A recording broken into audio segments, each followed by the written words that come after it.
Hello મિત્રો, જય દ્વારકાધીશ, જય રામાપીર. મારી ચેનલ ભક્તિ શ્રદ્ધામાં આપનું હાર્દિક સ્વાગત છે. આપણે 4 જુગના પાઠ વિશે વાત કરી રહ્યા છીએ.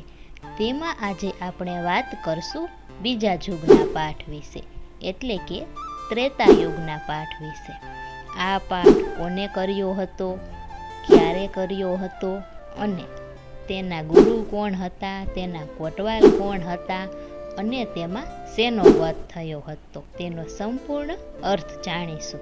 તો વિડીયોને લાઈક કરો, શેર કરો અને ચેનલને સબસ્ક્રાઈબ કરો.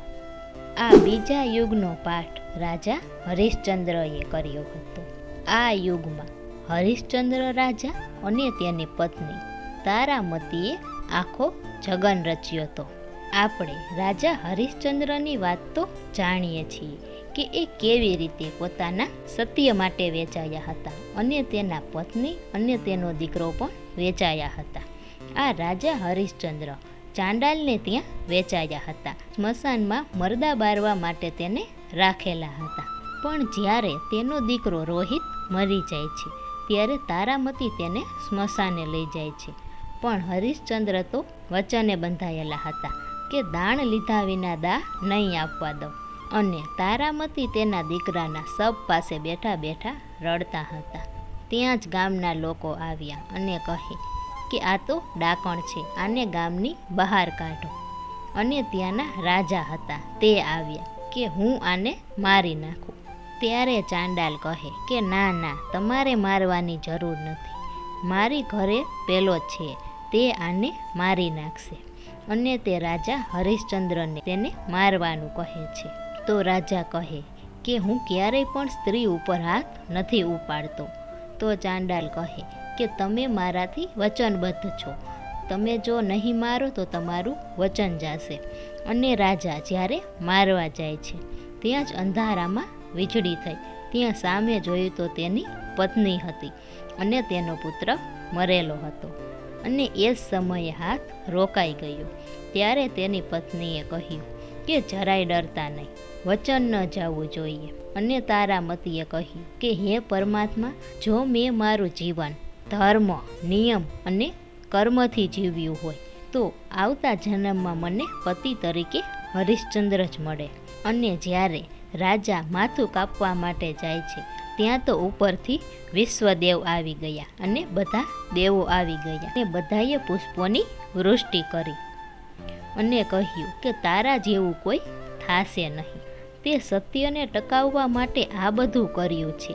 આ તારી પરીક્ષા લેવા માટે હતું. અને જે હતા તે બધા પોતપોતાનું રૂપ પૂર્ણ કરી વિશ્વામિત્રના રૂપમાં સમાવિત થઈ ગયા. અને ઇન્દ્ર કહે કે આ તો તારી પરીક્ષા લેવા માટે હતું, તું તો સૌથી શ્રેષ્ઠ છે. અને કહે કે હવે તમારે આવવું પડશે. તો કહે કે ક્યાં? ઇન્દ્ર કહે કે તમારા માટે સ્વર્ગના દરવાજા ખુલ્લા છે. ત્યારે હરિશ્ચંદ્રએ કહ્યું કે હું નહીં આવું. તો કહે કે કારણ? હરિશ્ચંદ્રએ કહ્યું કે ગૌ હત્યા કરવી, બ્રહ્મ હત્યા કરવી, સ્ત્રીની હત્યા કરવી, મદિરા પાન કરવું, આ બધા પાપ તો છે જ. પણ એ બધાથી જો સૌથી મોટું પાપ હોય તો શ્રદ્ધાળુ વ્યક્તિનો ત્યાગ કરવો, એ સૌથી મોટું પાપ છે. મારા રાજ્ય અયોધ્યાની પ્રજાને મારા પ્રત્યે બહુ શ્રદ્ધા છે. હું મારી પ્રજાને છોડીને જતો રહું તો એ બધાથી મોટું પાપ છે. જેને મારા પર વિશ્વાસ રાખ્યો તેનો વિશ્વાસ મારે ન તોડવો જોઈએ. અને આ હરિશ્ચંદ્રએ પોતાની પત્ની તારામતીને કહ્યું, આપણે વચનની સિદ્ધતા કરી છે. આ સિદ્ધતા અંદરની જ્યોતમાંથી પ્રગટ થાય છે અને એ માટે આપણે અખંડ અલખ ધણીની આરાધના કરીએ, તેજની આરાધના કરીએ. અને આ તેજની આરાધના કરી અને 7 કરોડ લોકોને તાર્યા છે. તેમાં રૂપાના સિંહાસન હતા, રૂપાના કળશ હતા. અને આ સિંહાસન પર રામદેવજી મહારાજ પધરાવ્યા હતા. અને તેમાં અશ્વને લઈ આવ્યા અને અશ્વનું બલિદાન આપ્યું હતું. આ પાઠમાં કોટવાળ ગરુડ હતા, એટલે કે જે વાયક લઈને જાય તેને કોટવાલ કહેવાય. ગરુડ કોટવાલ કેમ હતા? કેમ કે ગરુડ એટલે ગતિશીલતા. અને તેમાં અશ્વને લઈ આવ્યા હતા અને અશ્વનો વધ કર્યો હતો, એટલે કે કામનો વધ કર્યો હતો.